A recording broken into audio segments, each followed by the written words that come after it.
educar y asesorar, suministrar condones, ofrecer también asesoramiento y examen de depistaje para VIH. ¿Cuál es el tratamiento entonces? Ojo, esto aconseja la norma peruana, que se aconseja también abstenerse de relaciones sexuales por 7 días y tenemos que usar 2 medicamentos, uno efectivo para cada uno de los gérmenes más frecuentes, es decir, para gonorrea y para clamidia, y lo ideal es que sea monodosis. Las drogas recomendadas son ceftriaxona, 250 miligramos intramuscular, una sola dosis, y acitromicina, 1 gramo bioral, también, una sola dosis. Entonces, con estos esquemas estamos reconociendo la enfermedad en el primer contacto con el paciente, dándole el tratamiento también en el primer contacto. Y tenemos que asegurarnos que regrese a los 7 días para una reevaluación. Alternativas para clamidia, por si no pudiera recibir acitromicina, hay doxiciclina y ofloxacino, pero estos ya son más días, por eso es que la preferencia es acitro, que va a ser una monodosis. ¿Cómo manejamos a los contactos? Para empezar, se denomina contacto a toda persona que ha tenido relaciones sexuales con el caso índice en los últimos 60 días. Va a recibir el mismo tratamiento que el caso índice, ojo, tenga o no tenga síntomas, se debe tratar a los contactos. Y si el contacto es gestante, pues ceftriaxona y acitromicina sería la mejor opción, también en monodosis. ¿Qué pasa si el paciente regresa a los 7 días y nos dice que todavía hay descarga, que todavía no ha mejorado? Tenemos que ver nuevamente si es que se confirmó la secreción, hay que ver si es que hubo una reinfección o si tal vez el paciente no ha tomado el tratamiento o ha tenido tal vez alguna otra cosa más. Si vemos que el paciente sí tomó bien su tratamiento, se repite el tratamiento que ya hemos dado. Si vemos que no hay una reinfección o no hay una reinfección, que el paciente sí se trató bien, sí tomó bien sus medicamentos, tenemos que aumentar nuestro espectro de tratamiento a tricomonas vaginalis. ¿Por qué? Porque si bien las 2 causas más frecuentes son gonorrea y clamidia, no son las únicas. En algunos casos pueden ser causadas por tricomonas. Entonces hay que dar el tratamiento correspondiente, que esto es con metronidazol 2 gramos, también en dosis única. Y nuevamente educar al paciente, brindar asesoría, va a ser descarte de VIH. Si a pesar de todo eso el paciente no mejora, tenemos que derivarlo para ya ampliar estudios por urología y demás. El síndrome de úlcera genital es otro de los síndromes bastante frecuentes. Todos estos patógenos que ven aquí pueden causarlos. A la cabeza, el herpes genital es más frecuente, puede ser causado por sífilis, puede ser chancroide, un granuloma inguinal o novanosis o un linfogranuloma venéreo. Veamos los principales. Estos 3, herpes, sífilis y chancroides, tenemos que tenerlos muy presentes porque aumentan el riesgo de VIH. Entonces son infecciones que tenemos también que descartar. Aquí hay unas imágenes para ver. El herpes genital se caracteriza por unas úlceras tipo vesículas, que se asemejan racimos de uva porque están agrupadas usualmente. Sífilis, tenemos aquí una lesión ulcerada, usualmente no dolorosa, que puede cerrarse sola sin que hagamos nada, pero ojo, esto no quiere decir que el paciente se haya curado. El chancroide es otra úlcera, usualmente esta puede doler un poco. El granuloma inguinal, también tenemos una úlcera que es bastante dolorosa y puede tener ganglios inguinales asociados.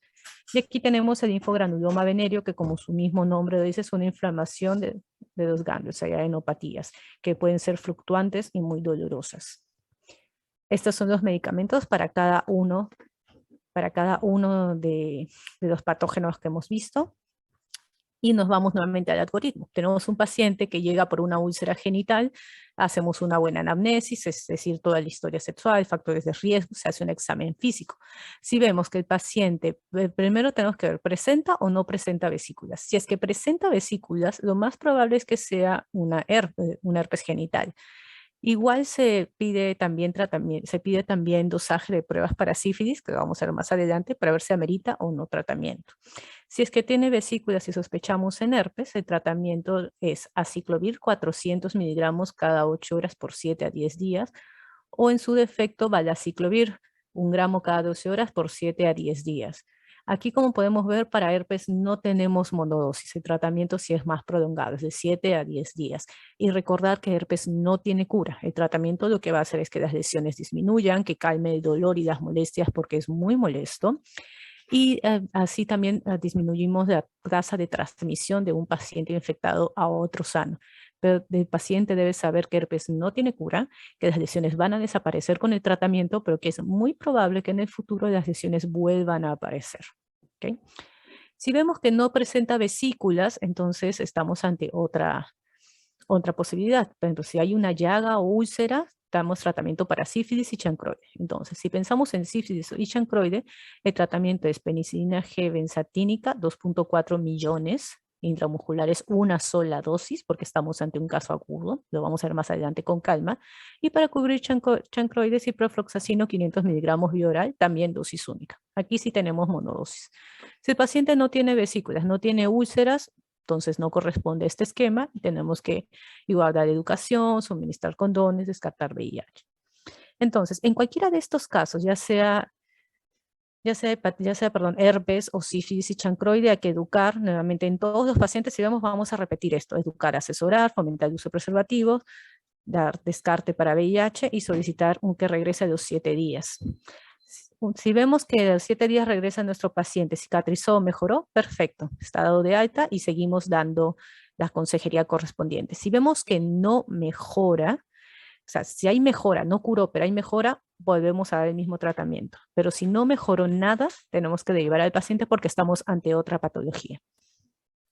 Ahora, la pregunta es, para sífilis hemos dicho que el tratamiento es penicilina intramuscular, una monodosis si estamos en un caso agudo, pero ¿y qué pasa si es alérgico a penicilina? Si es alérgico a penicilina, tenemos la opción de doxiciclina de 100 miligramos cada 12 horas por 14 días. No es la mejor opción, no es tan efectivo, pero es una opción que podemos usar. Ahora bien, ¿qué pasa si es alérgica a penicilina, pero es una gestante o es VIH? En gestantes o VIH, sí o sí se tiene que usar penicilina. No hay opción de doxiciclina, ni Ceftra, ni otra droga, porque estas tienden a tasa de falla y una gestante y un paciente con VIH pueden hacer evoluciones rápidas y tórpidas por sífilis. Entonces, en estos pacientes hay que hospitalizarlos y hacer todo un esquema de sensibilización de penicilina en el cual se va poniendo dosis cada vez mayores durante toda una mañana hasta que el paciente tolere la dosis que le corresponde. Bueno, eso es lo que hemos dicho. Si es gestante, como hemos dicho, penicilina benzatínica, 2.4 millones. Y también podemos dar acitromicina para, si es que vemos que para cubrir chancroide, ¿no?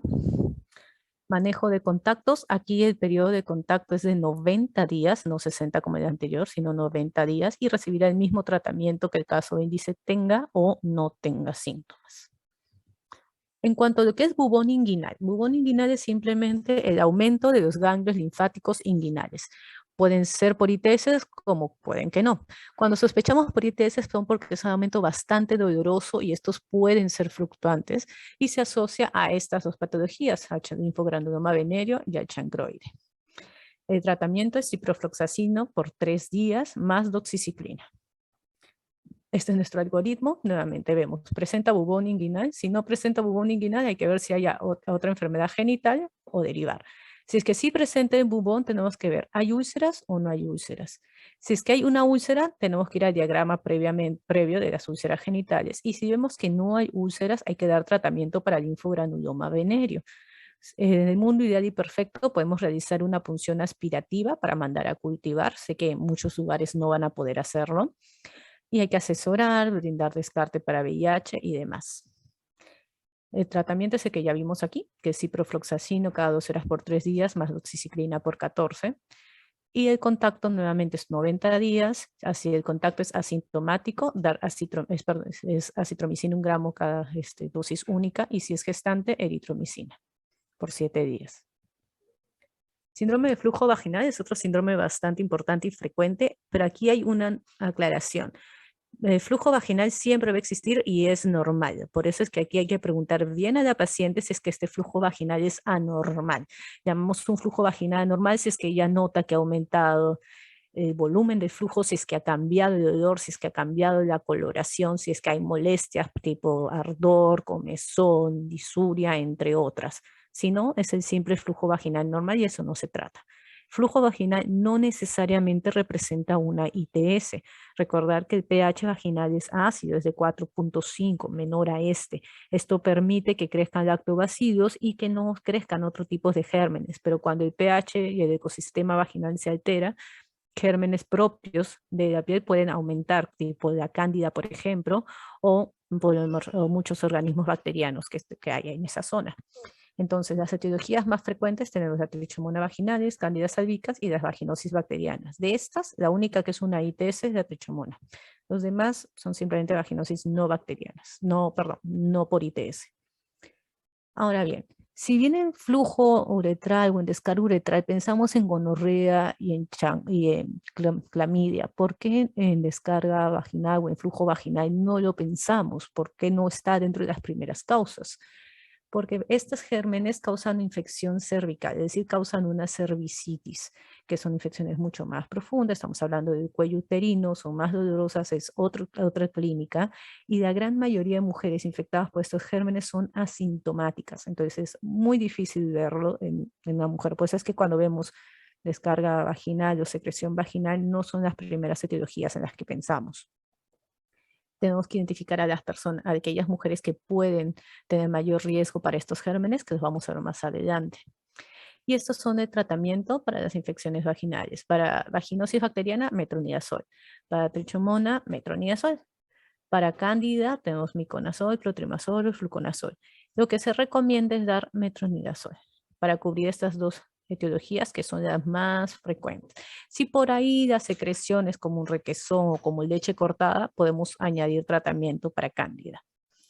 Entonces, el tratamiento ideal es metronidazol de 2 gramos, nuevamente dosis única. Entonces, esto es nuestro algoritmo. Viene una mujer, consulta por un flujo vaginal anormal, prurito, cesación uretero-vulvar, hacemos nuestra anamnesis, nuestro examen físico. Si hay un flujo anormal, hay que ver si hay dolor a la palpación abdominal baja. ¿Por qué? Porque si hay dolor a la palpación abdominal baja ya es otro síndrome, que es mucho más complejo. Si vemos que no, que solamente la secreción vaginal, tenemos que ver si tiene factores de riesgo o no para tener gonorrea y clamidia. Si es que no es así, que es lo más frecuente, damos el tratamiento para vaginosis bacteriana y tricomonas, que ya vimos que es simplemente metronidazol de 2 gramos, una sola dosis. Tenemos que igual educar y asesorar a las pacientes. Entonces, ahora la pregunta es, ¿qué pasa si es una gestante en el primer trimestre? Si bien metronidazol no está muy claro de que sea teratogénico, todavía hay cierta suspicacia y se recomienda no dar metronidazol en el primer trimestre de gestación. Entonces la pregunta es, ¿qué le doy? Vamos a darle clindamicina de 300 miligramos cada 12 horas por 7 días. Hay que manejar también a los contactos. Recordar que si es una vaginosis bacteriana, no hay ningún tratamiento que dar porque no es una ITS. Si se confirma que es por tricomonas, ahí sí se trata de contacto. De la misma forma que tratamos el caso índice, es decir, metronidazol 2 gramos, dosis única. Ahora bien, el último síndrome, el síndrome de dolor abdominal bajo. Este es el más complejo de todos. ¿Por qué? Porque puede ser no solo una ITS, sino que puede tener relación a cuadros mucho más complejos, como un embarazo ectópico, apendicitis, abscesos pélvicos, abortos sépticos o la EPI, que es lo que vamos a tratar ahora, que EPI es la enfermedad pélvica inflamatoria. Hay que tener una evaluación muy cuidadosa de estas mujeres para ver en qué caso estamos y si la podemos manejar nosotros o si tenemos que derivarla a un centro de mayor complejidad. Los síntomas son dispareunia, es decir, dolor en las relaciones sexuales, dolor abdominal bajo, flujo vaginal, sangrado, disuria, fiebre, náuseas, vómitos, entre otros. Y un signo característico cuando hablamos ya de cervicitis para arriba es que hay dolor a la movilización del cuello uterino. La gran mayoría de veces son polimicrobianos. Todos estos gérmenes son los que ustedes ven aquí, son los que lo pueden causar. Y hay factores de riesgo, que les comentábamos como para pensar en una EPI. Hay factores de riesgo que están relacionados con las conductas sexuales, como son en múltiples parejas sexuales, o tal vez la mujer tiene una sola pareja sexual, pero esta sí tiene múltiples parejas sexuales. Y también el no uso de preservativo. Factores que favorecen el ascenso de infecciones, tenemos como las duchas vaginales, infecciones intraparto, el uso de DIUs, dilataciones cervicales, abortos inducidos. Este es nuevamente nuestro cuadro. Entonces tenemos una paciente que viene por dolor abdominal bajo, recetamos nuestra anamnesis. Hay que ver primero estos factores. Hay falta o atraso menstrual, es decir, debemos sospechar en una gestación. Ha habido parto hace poco, ha abortado en los últimos días o hay abortos recientes. Cuando examinamos vemos algún signo peritoneal como un rebote o Bloomberg, esto me habla de que probablemente es un cuadro quirúrgico, o si hay algún sangrado vaginal anormal, abundante, o si palpamos una masa abdominal. Cualquiera de estas son signos de alarma y debemos derivar a nuestro paciente a un centro de mayor complejidad porque va a necesitar hospitalización y posiblemente manejo quirúrgico. Si no hay ninguna de estas, hay que examinar a la paciente, hay que hacer un buen examen ginecológico, idealmente bimanual, y ver si es que hay dolor a la palpación, dolor a la movilización del cuello uterino, si es que hay flujo vaginal.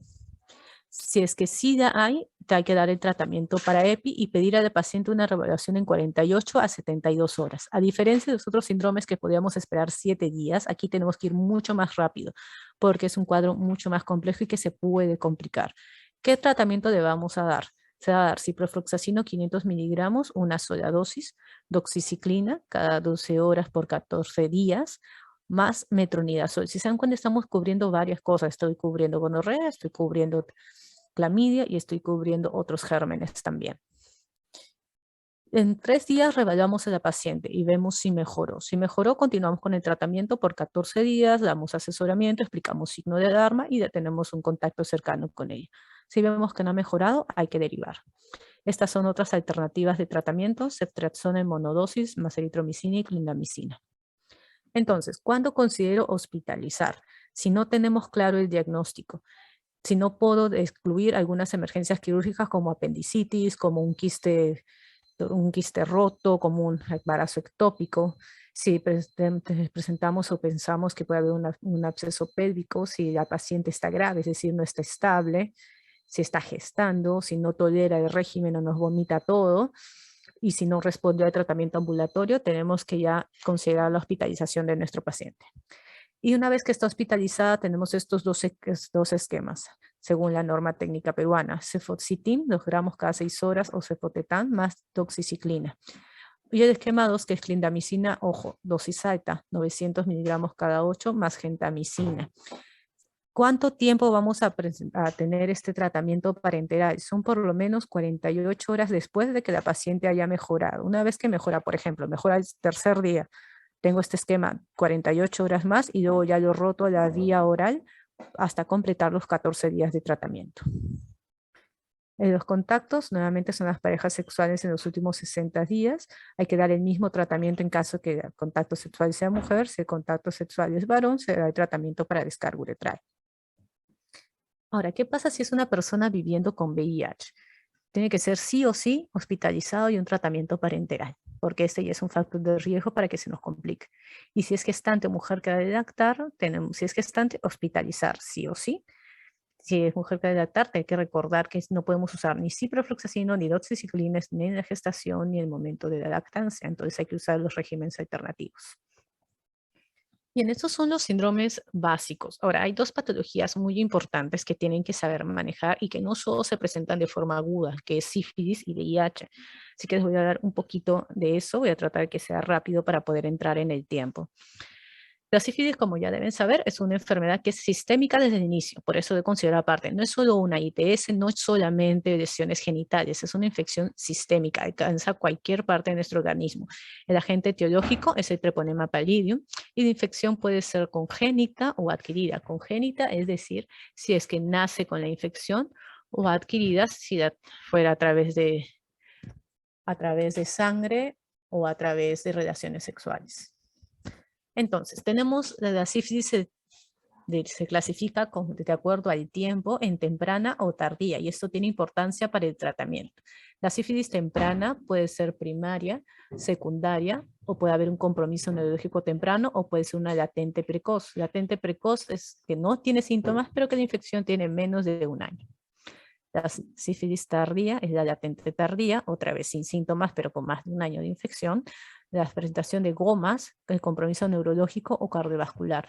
Como se dan cuenta, en compromiso neurológico tanto en temprano como tardío. Antes se creía, y esto del compromiso neurológico se clasificaba como sífilis terciaria, pero se dan cuenta, el compromiso neurológico puede estar desde la forma temprana. Entonces, para el diagnóstico tenemos 2 tipos de pruebas: las pruebas no treponémicas y las treponémicas. Las no treponémicas son aquellas que sirven para el tamizaje. Nos ayudan para el tamizaje, nos ayudan en el diagnóstico y nos ayudan para poder valorar cómo va el tratamiento, es decir, poder hacer un seguimiento a nuestros pacientes. Las principales son el RPR y el BDRL. Hay que considerar, ojo, este dato es muy importante, considerar títulos de 1 a 8 a más, o sea, de 1 en 8 a más. Si vienen con títulos de 1 en 4 o de 1 en 2, se consideran como negativos. Hay que saber interpretar bien eso, porque títulos más bajos son falsos positivos. Por eso de 1 a 8 a más se consideran positivos. Y una vez que uno se da el tratamiento, a los 3 meses tiene que haber una caída de por lo menos 4 veces.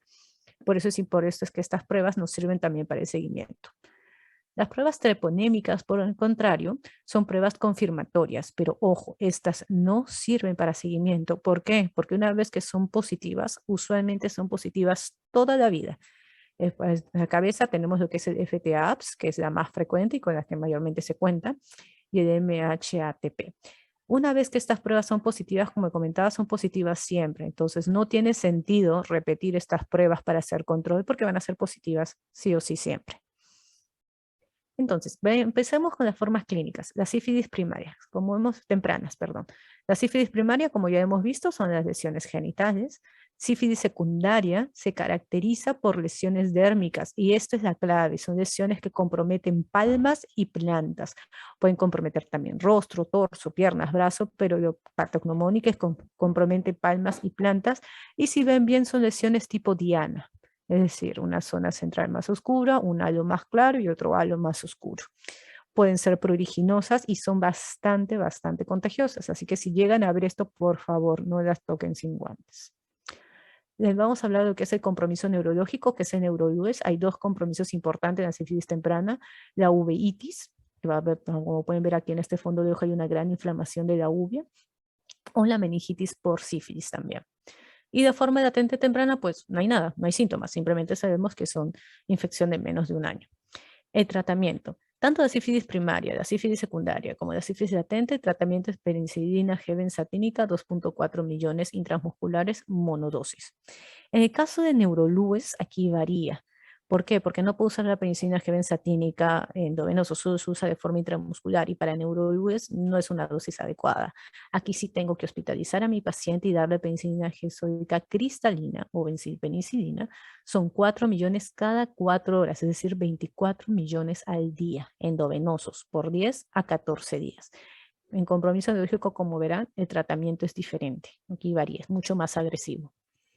En cambio, la sífilis temprana tenemos latente tardía, sífilis tardía, tenemos la latente tardía, nuevamente síntomas no hay, simplemente infección más de un año. La sífilis gomatosa, es decir, son formaciones de lesiones tumorales tipo goma que se presentan en cualquier parte del cuerpo. Aquí en esta gráfica lo tenemos en la boca. El compromiso neurológico tardío se caracteriza por el tabes dorsal, que es compromiso de toda la parte posterior de la médula, pero también hay compromiso vascular cerebral, como ven acá, zonas isquémicas, todo esto por sífilis, y también hay presencia de gomas a nivel del cerebro. Y cardiovascular lo que causa es una dilatación, hay aneurismas aórticos, como pueden ver acá, hay compromiso valvular, sobre todo de la aorta y de la mitral, causando insuficiencia, y hay dilatación del ventrículo, entonces causa una gran insuficiencia cardíaca, y sobre todo esto es lo más peligroso, que son los aneurismas de aorta, que pueden causar la muerte. Tratamiento, nuevamente, las partes latente tardía, gomatosis y cardiovascular, benzatina G benzatínica 2.4 millones intramuscular, pero esta vez ya no es una sola dosis, sino son 3 dosis y están separadas por una semana. Es decir, hoy día estamos miércoles, sería este miércoles, el otro y el siguiente. En cambio, de la parte neurológica, el tratamiento es igual al anterior, penicilina G sódica cristalina o bensilpenicilina, 4 millones cada 4 horas por 10 a 14 días. El compromiso neurológico es el único que varía en cuanto al tratamiento a recibir.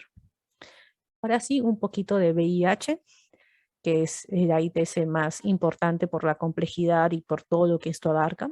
Como todos saben, el VIH es un retrovirus de la familia de lentivirus, que se cree que de origen al humano ha sido un salto entre los primates al humano en algún momento de nuestra historia.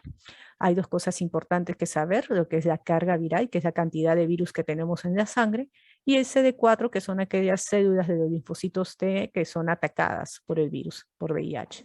Sin tratamiento, el VIH causa SIDA, que es el síndrome de inmunosupresión severa. Entonces, ¿cómo son los primeros casos? Este diario es bastante importante, es histórico. En el boletín de la CDC del 5 de junio de 1981 se empezó a describir una epidemia en la cual 5 hombres previamente sanos tenían neumonías por pneumocystis, en ese momento carini, ahora es Giovesi, y sarcoma de Kaposi, que es este cáncer dérmico.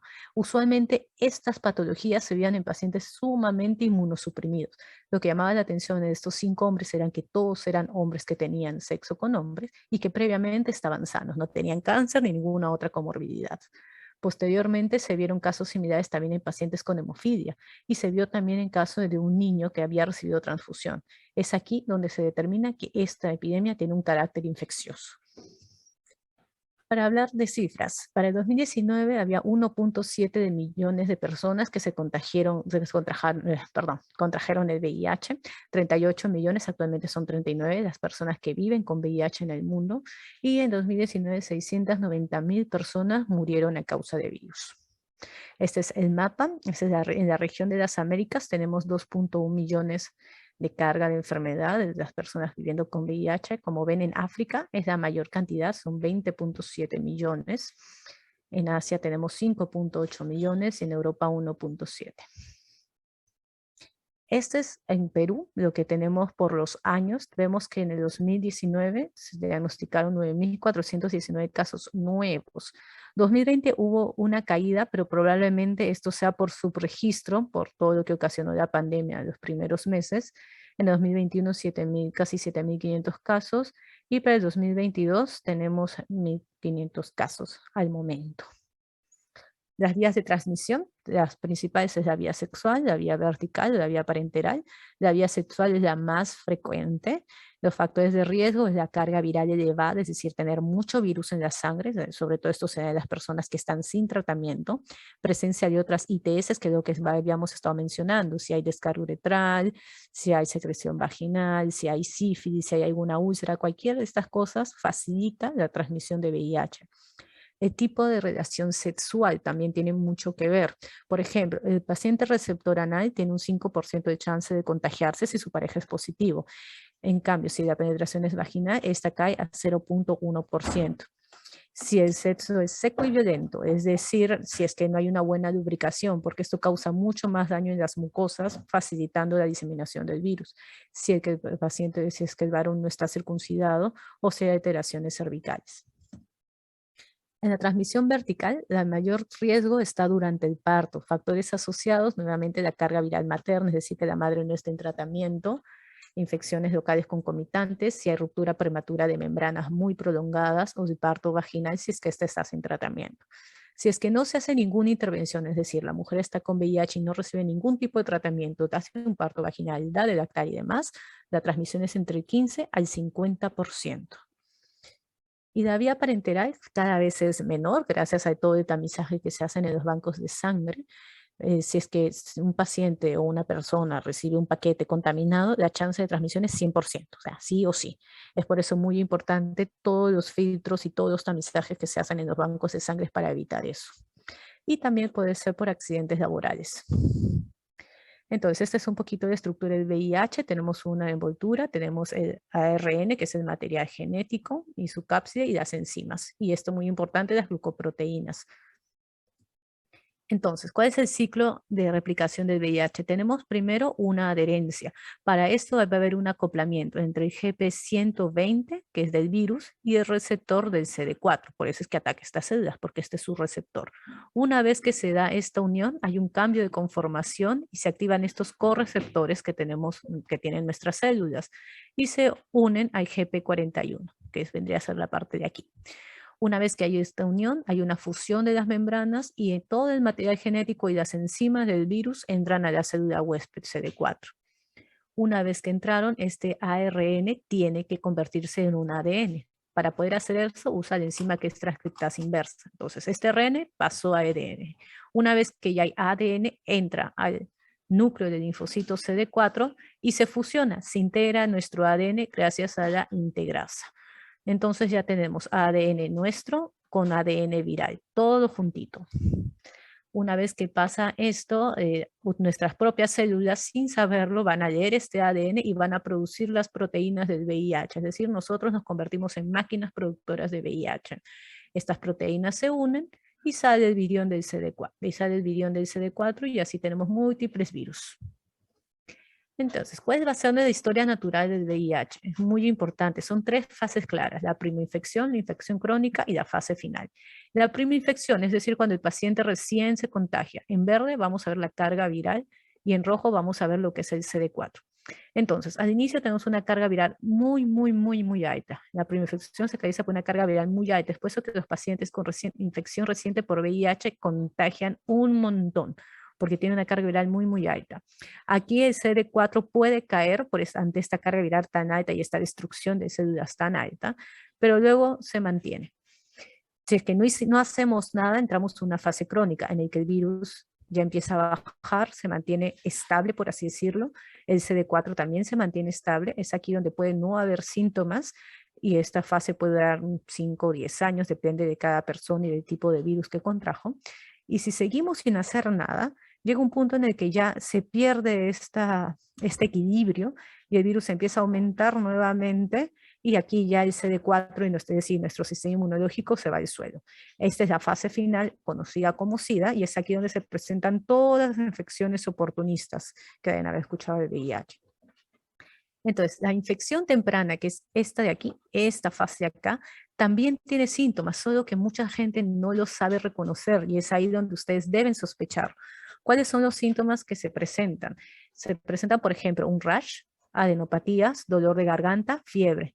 ¿Qué estoy describiendo? Un síndrome de mononucleosis. Entonces, si ustedes tienen un síndrome de mononucleosis en un paciente sexualmente activo con factores de riesgo, tienen que sospechar también en VIH. No solo es darle su antibiótico, su amoxi, paracetamol y a su casa, porque se les puede estar escapando un paciente con VIH agudo. El que se le escape un paciente con VIH agudo no solo lastima al paciente porque no recibe el tratamiento que requiere, sino que este paciente es el que más contagia. Y si sigue con su actividad sexual normal, va a contagiar a muchas otras personas. Es por eso la importancia de reconocer a un VIH agudo. Como digo, síntomas: fiebre, desfagiopatía, dolor de garganta, exantema, puede haber mialgias, artralgias, diarreas, pérdida de peso, dolor de cabeza, entre otros. Entonces tengan esto en cuenta siempre, por favor. En la infección crónica, como hemos mencionado, es un equilibrio, puede durar hasta unos 10 años. Algunas manifestaciones que se pueden dar en un herpes zóster, por ejemplo, si tienen un paciente con 30 años que hace un herpes zóster, no es usual. Sospechen en VIH y descártenlo. Puede haber parálisis facial periférica en un paciente joven, candidiasis de mucosas. Y ojo, hay personas que son los no progresores. Son personas que a pesar de que tienen infección y de que no tienen tratamiento, son asintomáticos mucho tiempo. Es la minoría de casos, claro. Y ya la fase clínica llamada SIDA es el cuadro crónico en el que no hicimos nada, en el que no pudimos ayudar a nuestro paciente y hay que hay las infecciones oportunistas y tenemos nuestros sistemas, nuestro CD4 en menos de 200. Por ende, aquí está el sistema tan comprometido que cualquier bicho, cualquier virus, cualquier hongo puede causar infecciones muy severas y matar al paciente. Esta es la clasificación clínica. Tenemos asintomáticos, síntomas leves, síntomas avanzados y síntomas graves. Es valor de CD4 asociado, más de 500 es lo que cualquier persona debería tener, menos de 200 y en la fase severa. Estos son algunos de los estadios clínicos que los dejo para que los puedan leer tranquilamente después. Son las infecciones que se asocian al estadio 1, 2, 3 y el estadio 4, que es la parte severa o SIDA. Entonces, para el diagnóstico, ¿qué es lo que más les importa a ustedes? Tenemos pruebas de tamizajes y pruebas confirmatorias. Entre las pruebas de tamizajes están las pruebas rápidas, que cualquier persona lo puede hacer, no necesita ningún laboratorio especializado. Tenemos lo que es el ELISA y lo que es el ECLA, que estas ya son las pruebas serológicas. Las pruebas confirmatorias, el Western blot, el linfilía y lo que es el PCR. Entonces, aquí tenemos que ver cuál es el tiempo o el periodo de ventana de cada prueba para saber interpretarlo. Por ejemplo, las pruebas de primera generación, sobre todo ELISA, tenían un tiempo de ventana entre 35 a 45 días. Por eso teníamos que esperar mucho tiempo y repetirlas. Conforme ha aumentado la generación de estas pruebas, ha mejorado su efectividad y su sensibilidad. Segunda generación ya tenía una ventana entre 25 a 35. Tercera generación ya no solamente dosa IgG, sino también IgM. Acorta la ventana a 20 a 30 días. Y la cuarta generación no solo dosa anticuerpos, sino que también dosa al antígeno P24. Al dosar un antígeno es mucho más temprano porque nuestro organismo se demora en formar anticuerpos, unos 30 días. El antígeno no, el antígeno lo captamos rápidamente. Aquí el tiempo de ventana es de 15 a 20 días. Es decir, si ustedes sospechan en un paciente que tiene VIH, forma aguda, por ejemplo, esta mononucleosis light, y le sale la prueba negativa, no se descarta el diagnóstico. La sugerencia es repetir la prueba. Y así nos vamos a los confirmatorios, el Western blot, pero ojo, Western blot tiene una positividad entre 45 a 60 días. Lo más sensible, lo más rápido, lo ideal en un mundo perfecto sería hacer carga viral para VIH, porque esto nos da un tiempo de ventana de tan solo 5 días. Entonces, una prueba bastante buena. Obvio que es muy cara y que no se realiza en todos los lugares. En el Perú creo que solo lo están realizando en Lima, no estoy segura si en otros laboratorios de DNS también lo hacen. Entonces, tienes a un paciente, el algoritmo diagnóstico. Tenemos un paciente asintomático sin sospecha de infección por VIH. Le hacen una prueba de tamizaje porque toda persona sexualmente activa debería hacerse una prueba de tamizaje por lo menos 2 veces al año. Si la prueba es negativa, ahí queda. No pasó nada y que vuelva nuevamente en unos 6 meses. Si la prueba es positiva, tenemos que hacer una segunda prueba de tamizaje. Ojo, una sola prueba de tamizaje no da diagnóstico. Si esta segunda prueba de tamizaje es positiva, es un VIH confirmado. Si esta prueba es negativa, tenemos un resultado discordante porque tenemos uno que sí y uno que no. ¿Qué hacemos? Aquí tenemos que ir a una prueba confirmatoria. Si es negativa, ahí acaba todo. La primera prueba positiva fue un falso positivo nada más. Y si es positivo, confirmamos nuestro cuadro. Si es un paciente que está hospitalizado o consulta externa, pero que ustedes ven que tiene, no sé, candidiasis oral, que tiene tuberculosis, que está bajo de peso, que tiene Kaposi, hacemos una prueba de tamizaje. Si es negativa, ahí queda. Y si es positiva, pues preguntamos, ¿hay clínica de VIH? Hay una gran sospecha. Si es que sí la hay, ya está, se confirmó el VIH. Y si no la hay, nuevamente una segunda prueba de tamizaje y es similar. Si es positivo, se confirma. Si es negativo, discordante, vamos a pruebas confirmatorias donde se define. Muy bien, y ahora el tratamiento, ya en 2 minutos para acabar. Han habido bastantes revoluciones. La primera revolución fue recién en 1996. Si se dan cuenta, el VIH apareció en el 81. Recién en el 96 teníamos una terapia triple, que es el TARGA, la terapia triple de gran efectividad. Con esta terapia triple se pudo ver disminución de la carga viral de forma sostenida y el paciente pasó de ser un paciente con un diagnóstico de muerte segura pronta a tener un paciente con una enfermedad crónica, puede tener enfermedad 20, 30, 40 años, todos los años que el paciente recibe un tratamiento adecuado. La segunda revolución es tener un tratamiento como prevención. ¿Por qué? Porque si el paciente está tratado, la carga viral, es decir, el virus en sangre está indetectable. Al estar indetectable, el paciente no contagia. ¿Eso qué quiere decir? Que una persona, por ejemplo, un varón, no sé, de 20 y tantos años, quiere formar una familia, si está indetectable, puede tener relaciones sin protección con su pareja, no contagiarla y por ende tener una familia sana porque su hijo no se va a contagiar. Si una madre gestante está indetectable, no va a contagiar a su hijo, por ende su hijo va a nacer sano. Entonces es muy importante este tema de indetectable es igual a intransmisible. Por eso que se busca de una buena adherencia al tratamiento y lograr esto, es que el paciente sea indetectable. Y la tercera revolución es un inicio temprano de targa. Anteriormente se esperaba que las defensas caigan, primero 500, luego 300, 200 para recién iniciar el tratamiento. Ya en el 2015 la OMS nos dice que apenas un paciente se diagnostica, tiene que iniciar tratamiento. ¿Por qué? Porque no es lo mismo iniciar con 500 de defensa a iniciar con 300, con 200 o con menos. Entonces, ¿cuáles son los tratamientos? Este es el ciclo que habíamos repasado. En cada paso tenemos drogas que nos pueden ayudar. Por ejemplo, en este paso de la transcripción inversa de ARN a ADN, tenemos estas drogas que son muy buenas y que todavía las usamos en el país, que son los inhibidores de transcriptasa inversa. Aquí, en la parte del virus que madura, tenemos los inhibidores de la proteasa. En el enlace, es decir, que el virus llegue a entrar a la célula, tenemos antagonistas de los receptores, del CCR5. En la parte de la integración del ARN tenemos a los inhibidores de integrasa. Y en la fusión de las membranas tenemos los inhibidores de fusión. Y acá también tenemos los inhibidores de entrada. Es decir, hay diferentes grupos de fármacos que atacan diferentes partes del ciclo y así evitan que la infección continúe. Otra cosa importante son las dosis fijas combinadas. Como puedo ver, en el 95 todas estas pastillas eran lo que tenía que tomar el paciente. Para el 2004 ya habían bajado y a partir de 2012 es una sola pastilla al día, y ya desde el año pasado el FDA ha autorizado lo que es el uso de inyectables, es decir, es una ampolla mensual o bimensual, y se acabó. Todavía no llega al país, pero ya está aprobado, esperemos su pronta llegada. La pregunta es, ¿cuándo inicia el targa? Como habíamos visto, se inicia lo antes posible.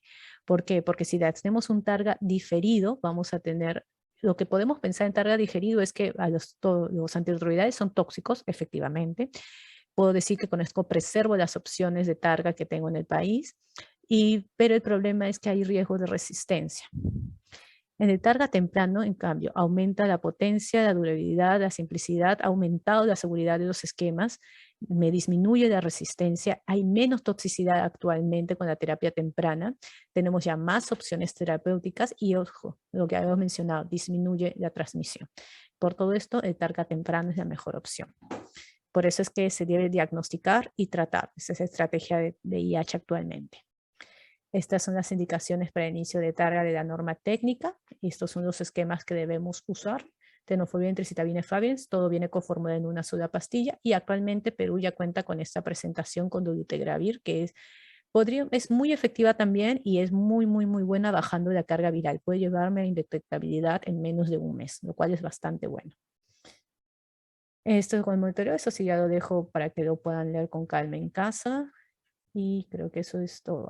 Aspectos claves de esta charla. Cuando tienen un paciente con diagnóstico de ITS, hay mensajes claves que se debe llevar. Uno, tiene que saber que tiene una infección por transmitida sexualmente. Tenemos que recomendar las prácticas seguras, incluyendo el condón. Tenemos que explicarle los signos de alarma y los síntomas de la ITS que tienen. Explicarle y que tenga claro que si la ITS no se trata, puede tener complicaciones, que regrese a su control si tiene síntomas nuevamente y este punto es muy importante, el paciente debe comprender su responsabilidad en la diseminación de las ITS. Las prácticas sexuales seguras es limitar el número de parejas, el uso de preservativos de forma correcta y consistente, e idealmente en los adolescentes retrasar el inicio de relaciones sexuales. No olvidar las 4C que debemos hacer en cada atención por ITS a nuestros pacientes: consejería, cumplimiento de tratamiento, ver a los contactos y dar preservativos o condones. Eso es todo. Muchísimas gracias. Muchas gracias, doctora Fiorella Álvarez.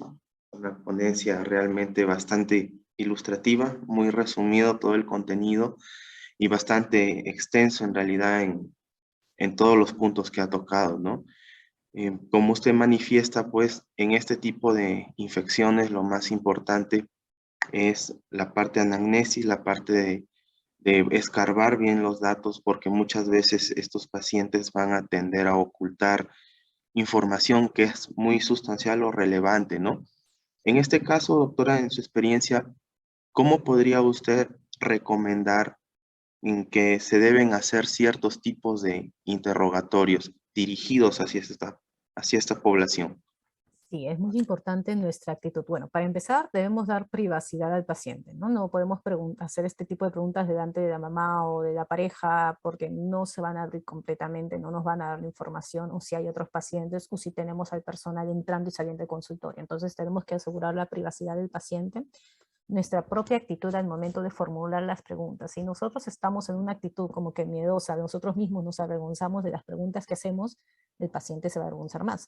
Entonces tenemos que darle un ambiente de confianza, hablarle tranquilamente, sin juzgar. Es muy importante no juzgar, evitar expresiones. Por ejemplo, si tienen una paciente que les dice que es trabajadora sexual o que su andría es, no sé, de 50, 60, 70, porque hay números y números, evitar poner caras de sorpresa o de asombro, o evitar cualquier cosita que el paciente pueda sentir como una crítica.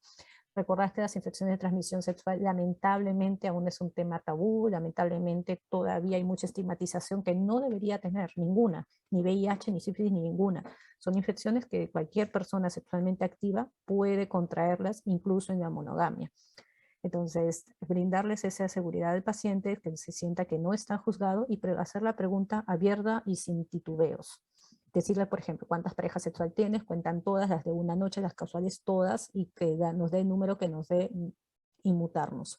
Sobre todo eso muestra también respeto hacia el paciente, porque si no los respetamos, ellos no nos van a confiar las cosas.